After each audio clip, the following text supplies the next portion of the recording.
Hey, how's it going, guys? Hope you guys doing well. What's new? For me?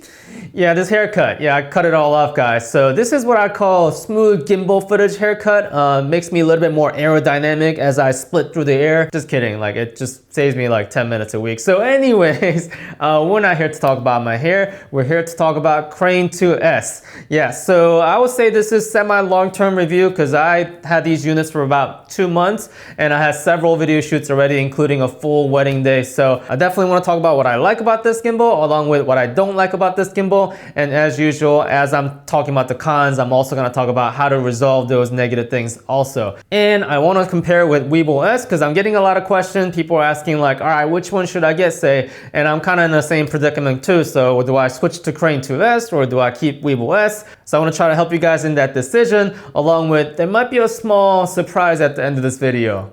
Hint, hint. So let's start with the pros. The biggest thing I like about this gimbal is the fact that this is a very, very stable gimbal. I mean, it's probably the most stable gimbal I have ever used, and I used a lot of gimbals so far, including the Ronin S. And this is what Zhiyun calls 9th in tune algorithm. What that essentially means, guys, is that even though when the balance of the gimbal changes a little bit, the gimbal is powerful and smart enough to compensate for that. The best example I have for you guys is this shot right here. This is a shot during a wedding where I had to walk on grass that are really patchy. So my foot is getting sunk in on those patches while I am trying to zoom in. I balanced the whole thing at 40mm, but I had to get a little bit closer. So I zoomed in a little bit, but even though the whole thing is not balanced anymore, the motor is able to compensate that and footage is pretty smooth. And that whole entire shot was using the default setting that came with this gimbal. Usually Zhiyun gimbals, when you first get it, you have to really tune in those settings, but not this one. Out of the box, this is ready to go. There might be like small tweaks I'm gonna do in the future, but yeah. The payload on this gimbal is pretty insane though. Just like Weebill S that doesn't have that like official payload on the spec.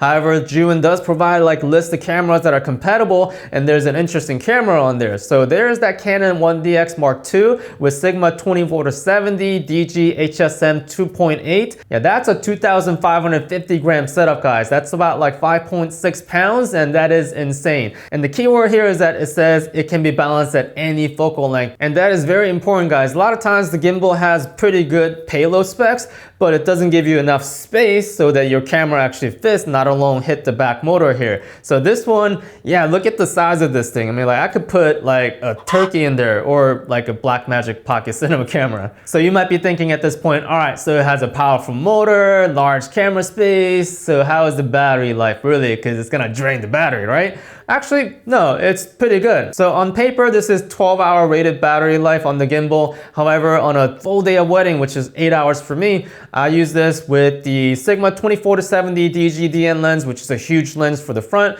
And I also use the servo zoom motor on top of that, and it lasted all day. And I had about 25% battery life at the end of the day. So it's pretty decent on that sense. Now, there are some stories about the battery not lasting as much. It's actually a common problem with Weebill S too. So I'm gonna tell you guys about that story when I talk about what I don't like about this gimbal. On the upside though, these batteries are incredibly cheap and small, so you can like pack extra in your bag. In fact, I'll leave a link below so you guys can check out the most recent price on the batteries, but that is definitely one of the pros. All right, so the next thing is kind of an obvious thing, but it's definitely part of the pro compared to Weebill S, is the build quality on this whole entire gimbal. So the whole thing's made out of metal, but not only that, it has these huge robust access locks that are much larger and more stable than Weebill S, for example. The buttons are plastic and they're holding up pretty well so far, but overall the entire gimbal is very solid. Lastly, what I love about this gimbal is this mounting plate. This is a new design for Crane 2S, and I'll show you on this one. Let me just go ahead and take it out. Yeah, so the whole entire mounting plate comes off, and there's also a quick release plate here, which also comes off as part of the Manfrotto plate. But what I like about this gimbal is that these holes right here are 1/4-20 threads. There are 3 of them, which means that you can mount any tripod plate on bottom of this. Doesn't matter what tripod you have, Manfrotto, Arca Swiss, or one of those off-name brands. Yeah, it doesn't matter anymore. So that is definitely a plus. Let me put that back. Okay, we're ready to go. Lock and load. So easy. Alright, so let's make this video a little bit more interesting and talk about what I don't like about this gimbal. So cons, aka things you should be aware of, I call it. First thing I want to mention is this 90 degrees roll motor. So as you can see, Weebill S has a 45 degrees roll motor, whereas this is going back to like the traditional gimbal where it's 90 degrees, which is great for stabilization. However, if you have a camera like Sony A7 III, Canon 5D Mark III or 4, yeah, that's gonna block the screen because they don't have a flip out screen. If you have a camera like that, this is gonna be a problem because it's gonna block the screen most of the time, which we'll talk about in a second. But Zhiyun does provide a solution for this officially. So they ask you to remove this motor, remove that arm, and put that motor back here so it's 45 degrees angle. Now that sounds great until you can't. So my story is that when I first saw that, I was so excited. You know, I like looked through all my Allen wrenches. If you're a filmmaker, you got like 40 of those, right? So I found one that kind of fits. It had a pretty good snug fit to it, and I tried to take out the screws, and I was successful taking out all the screws except the last one. That was in so tight, I ended up stripping the screw. So I was like, oh man, that screw's stuck there forever. But that's okay because I got a second one. So I start unscrewing again. I got through all the screws except that last one again, and that one was so tight, I ended up stripping the screw again. So the lesson here is that you don't want to use your own Allen wrench. You want to use the one that's provided by Zhiyun. And that one is really tight. In fact, it's tighter than like O.J. Simpson's glove. Like you got to really get that in there, and then you can take out the screws, which I kind of missed out on the chance because that happened. So this is technically a problem when I'm recommending this gimbal to someone with A7 III or the screen that's like A7 III because they might strip that screw out. So learn it from my mistake, guys. So if you decide to do that, go ahead and use the Allen wrench that's provided by Zhiyun. In fact, if you have an A7 III but plan on getting a camera that's like A7S III or any future cameras really that has a flip out screen, I would actually hold on that, because when you tilt the gimbal forward, which is what you're supposed to do anyway to get smoother footage, you're able to actually see the screen because the motor is very high up. It actually goes above the screen on that angle, so that's not bad. The only problem is when you go inverted, that's when it kind of blocks the screen because you're looking down on the camera. Which brings to my next point, the multi-step inverted mode. What I mean by that is traditionally on a gimbal like this, you're able to go inverted by what I call manhandling, right? So you grab the top of the gimbal real quick, manhandle it, and then put it upside down, and it actually accepts that form, and then you're able to shoot inverted. However, this gimbal, I don't know if it's because the motor is so powerful, it doesn't let you do that. So to go inverted on this, you have to press on the mode button twice to go to POV mode, and the motor's strong enough so when you go inverted, it doesn't get bothered. So that's nice. But at that point, I like shooting at pan follow mode, so I gotta hit that button again, and it goes in pan follow mode, and then I have to like adjust like the angle, and then I can shoot. So the whole thing, yeah, it takes like 5 seconds to go inverted, which isn't bad unless you're doing like run and gun type of shoot like a wedding, like that extra couple second. Yeah, sometimes I really need that. So I'd rather have it like manhandle go inverted mode, but that's something you gotta watch out. But there is a solution for that. So what I'm gonna do is actually get a underslung handle just like Weebill S. So small rigs, they're awesome. Anytime there's a product, camera, gimbals, yeah, they already have parts for it, right? So I'm gonna be ordering that handle so I don't have to go entirely inverted. All I gotta do is like tilt it down and I'm already on inverted mode just like the Weebill S. So the next thing I didn't like about this gimbal is the grip size. Now you can't tell how big my hand is or the grip is, so the best way to describe this handle is something that everyone's used to. Hold on. Oh, this thing right here. Yeah. So this here, very popular in 2020, is the toilet paper roll with 2 tissues left. Yeah, so next time you see this, don't get mad at your wife, just be like, oh cool, now I can tell how thick my Crane 2S2 handle is gonna be. So this is how thick it is, guys. So I'm not that tall and my hands aren't big, so this, trying to hold that all day is very uncomfortable. In fact, it does actually strain you a little bit, and maybe it's a good thing in 2020 because I did quit my gym membership. But yeah, if you're 6'3" and your channel name is The Buff Nurse, no problem. But for me, trying to handle this for 8 hours on a wedding day was not easy. I should, however, mention that I like the roundness of this gimbal handle better than like the oval gun-shaped handle with the rubber, because when I do an orbital shot, it does roll off my finger a lot more easily, giving me a little bit more smoother shot. All right, so let's go back to that battery thing. I did mention that some people are not getting as much battery life on these gimbals they'd like it to, or what the specs are saying. So the issue here is not the battery itself or the gimbal. The issue actually is on the charger. I see this a lot on Weebill S too. So the charger is designed to protect the battery, so when it's fully charged, it cuts off the electricity, right? So it turns blue on the LED indicator saying that it's fully charged, right?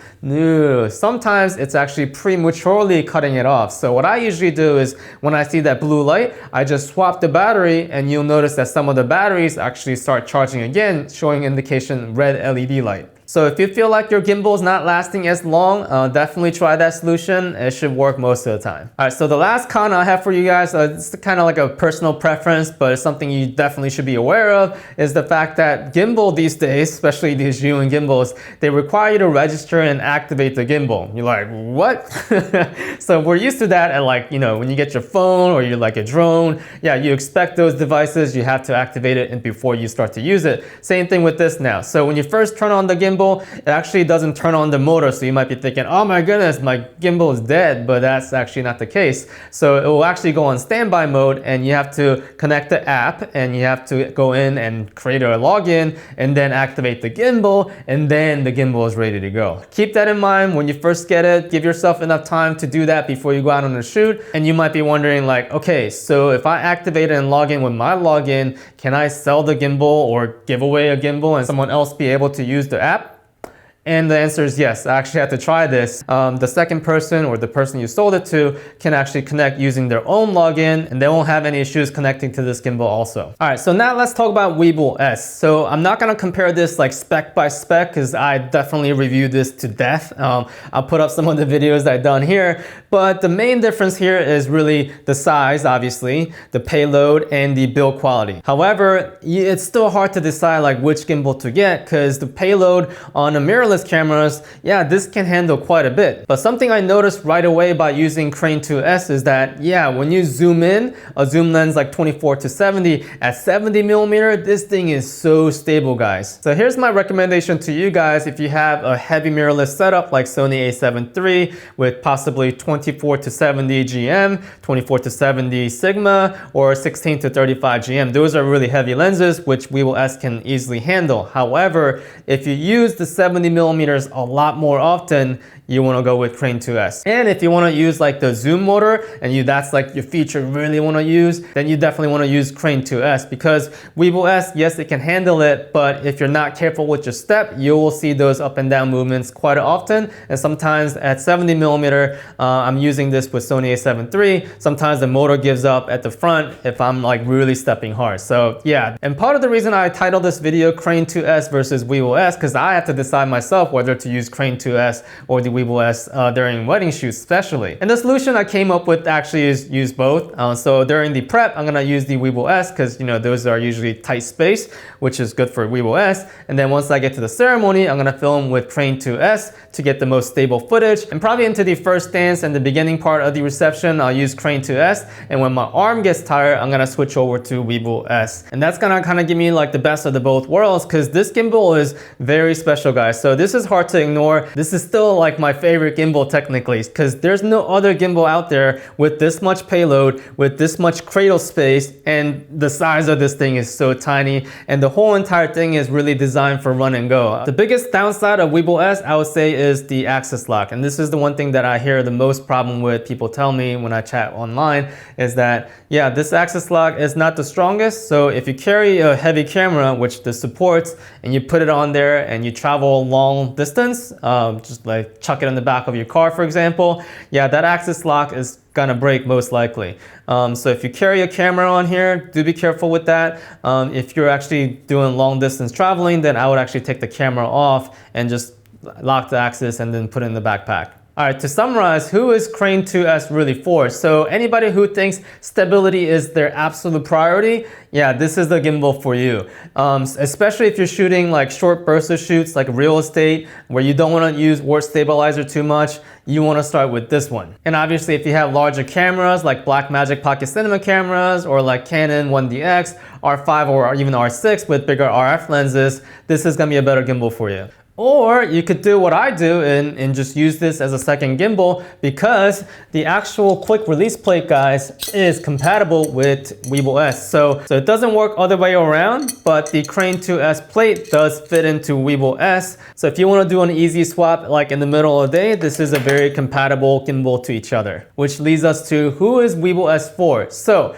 this doesn't apply in 2022 much, but maybe in 2021, anyone who travels a lot, especially in an airplane. So this thing fits perfectly in a book bag. You don't want to carry an extra bag just to carry a gimbal. You want everything to fit in one bag and just go, take it out and ready to go. And as we talked about, a lot of the theme on this gimbal is very run and go. And lastly, if all your tripod and accessories are Arca Swiss, then yeah, Weebill S makes a little bit more sense because the top click release plate is Arca Swiss. So other than Peak Design, yeah, this is a good for any tripod that's like Arca Swiss. And guys, for the purpose of this video's length, I did not mention like the common thing that's available in like all gimbals. These all go to vortex mode. It has that POV mode. I mean, those been around for a while, so I didn't go over those. But I should mention that you can get image transmission module for both gimbals. So there's actually a compatible hole on the bottom. You can attach image transmission module that's provided by Zhiyun. And if you still have questions, comment below. I try to answer like every single one of those questions within like first 2 days of this video dropping. So do go ahead and do that if I didn't cover anything.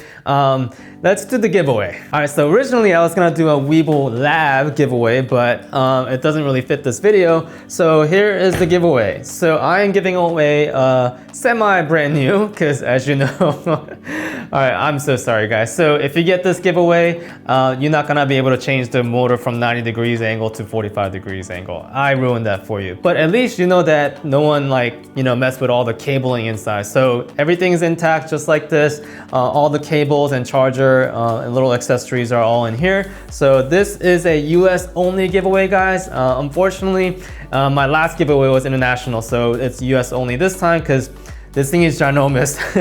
For me to ship this internationally, yeah, I don't think I'll ever recover from that cost. So US only giveaway, all the terms and conditions are in the description below. But the most important being this giveaway is until October 18th. That's when I draw the winner, and the winner will be announced after that. So anywhere between October 18th and end of October on a random video, I'm gonna announce the winner. They will have 5 days to get back to me. Otherwise, we'll have to do the drawing all over again. So the purpose behind this giveaway is to really thank you guys and get back to the community. So if you made it this far into the video, thank you so much guys.